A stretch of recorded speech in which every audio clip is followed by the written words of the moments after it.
Hi అండి. రాధా మనోహరం ఇదొక మోడలు. చిన్నవి ఇవి. చూడండి ఎంత బాగున్నాయో. గుత్తులు గుత్తులుగా పూస్తున్నాయి. వీటికి ఏమి ఇవ్వాలంటే పూలు అస్సలు రాలేదు నాకు. ఈ మొక్క తెచ్చి 2, 3 ఏళ్ళు అయింది.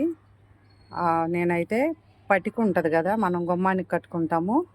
ఆ పటిక ఎంత పూలు పూయిన మొక్క అయినా సరే కొంచెం చితక కొట్టి సైడ్ అమ్మటి 2, 3 చోట్ల ఆ పటిక ముక్కలు పెట్టేసామనుకోండి, వాటర్ పెడతాము. అవి పెట్టేసిన తర్వాత చక్కగా పూలు పూస్తాయి.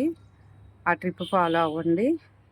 మనం గుమ్మానికి కట్టే పటిక, మనం స్వీట్ పటిక కాదు, గుమ్మానికి కట్టుకుండేవి పగలగొట్టి ముక్కలు పెట్టేయండి.